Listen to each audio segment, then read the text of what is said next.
I want to ride all the rides at least once, maybe twice, and eat all the food and see all the things and meet all the characters because why not? Why would you not?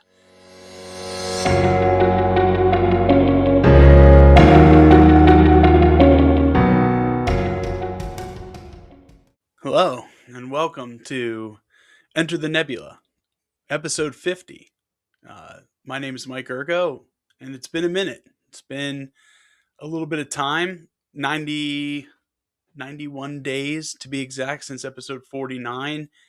And I'll get into why in a little bit, but I'm changing the methodology up. I'm changing how I do these because I thought that they started to be a little bit canned, which is also why I stopped doing them on a weekly basis and instead thought that I would just launch episodes when I felt like it, when I thought that there was a good idea to share or a good topic to discuss. And I thought that originally by putting my thoughts down on paper, I'd have more to talk about. And instead, I felt like I was following a script and it was more scripted. So instead, moving forward, I'm going to record this first and then I'll type up kind of a brief synopsis so that the reading isn't as rambly and the listening is more you can follow along with my thought process. And then what I'm going to try to do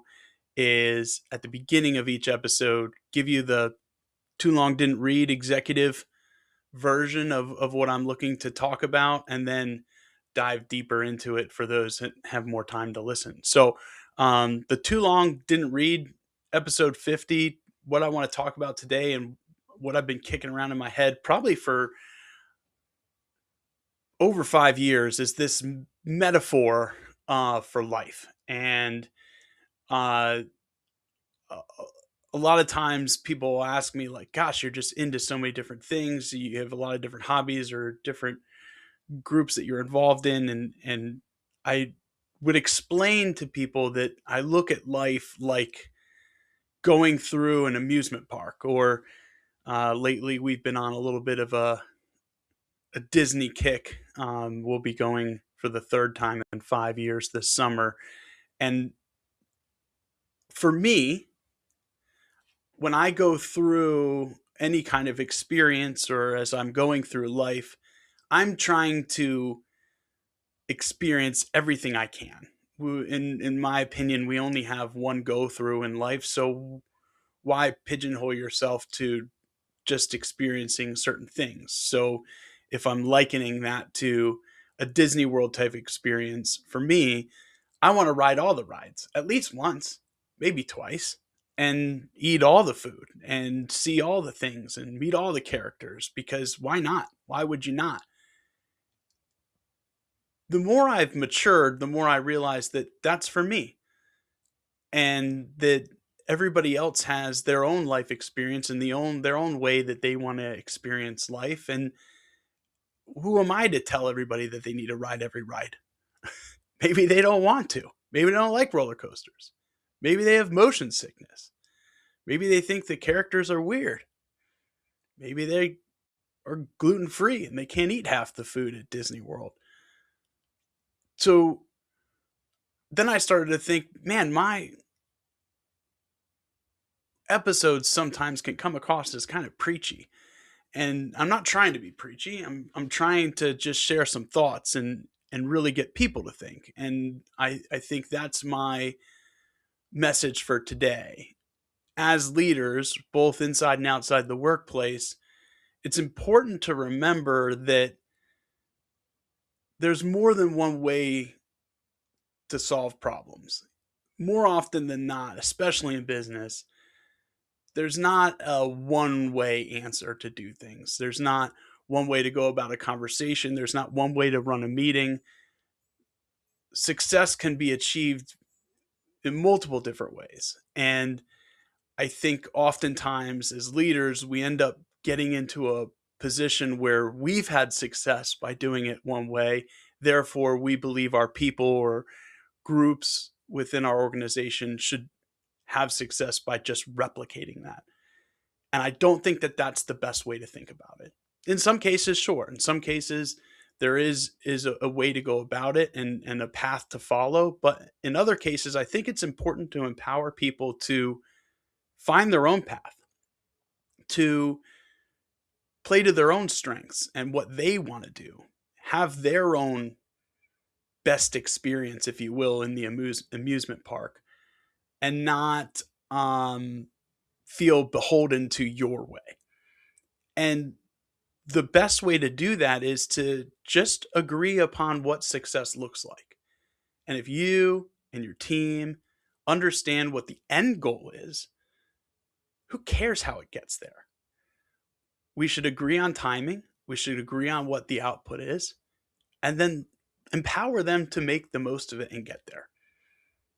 And also appreciate that maybe there was a better way to get there, or maybe their experience made them feel better afterwards. Sometimes you can achieve success, but if you achieve success doing it somebody else's way, it doesn't feel as genuine, like you owned it. You feel like you were just a tool in a larger plan, as opposed to being able to use your brain and play to your strengths. So I know that's what I want.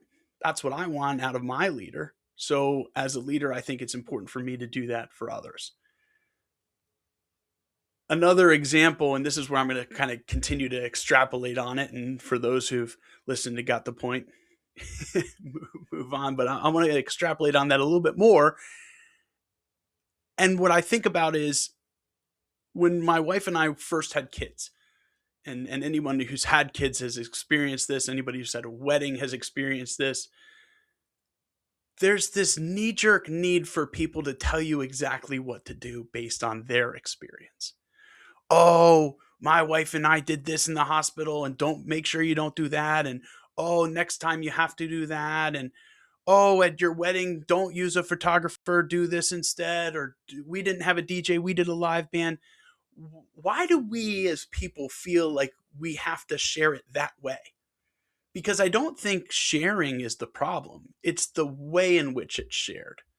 And Disney people do this too. And I don't consider myself, as I talk with all the Disney stuff in the background, a true like Disney hardo. I don't care. I don't care how you do Disney. I don't care what resort you stay at. I don't care what rides you ride or how you plan your vacation. But some people do. And they feel like that unless you agree with them, that you're not going to have as good of a time as they had. And that's not the way to go about sharing things and helping people. Instead, it's a quick rephrase, right? Well, in my experience with my family and my kids, this is what we did and it turned out okay. If you have any questions, let me know.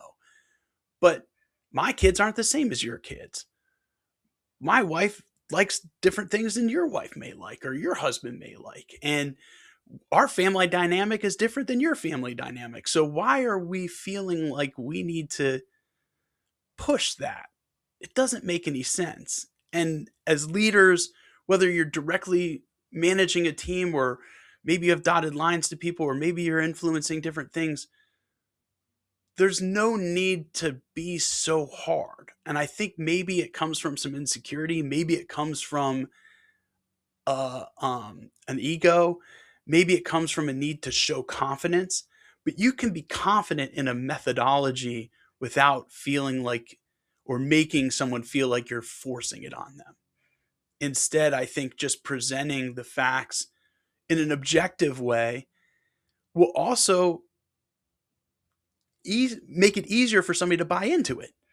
Uh, I don't know about you, but for me, the more somebody tells me I have to do something, my visceral reaction to that is, I'm not going to do it that way. I'm going to find an alternative way to do it. That's not how I always act, but inside I could feel my body being like, God, I don't feel like doing it that way. I think as leaders, we have to remember that. We have to remember that it's better to focus on the outcome and focus on what success looks like and the timing in order to empower people to find the methodology that works for them and the team and the situation. Whether it's inside business, whether it's planning a trip to Disney World, whether it's preparing for a baby, whether it's a wedding, whatever you're doing, there's always different methodologies to approach. And it's good to hear people's feedback, but you want to hear their feedback from an objective place, not from a place of dictation. So that's what I wanted to talk about today.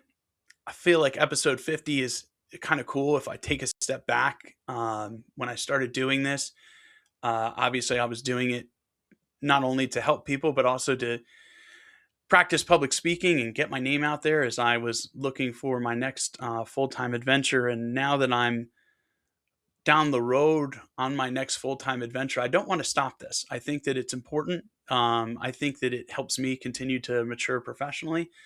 I think that some of the feedback that I've gotten from my new peers is that they enjoy watching these, and also friends and family have reached out and given positive feedback too, which is great. I hope that this new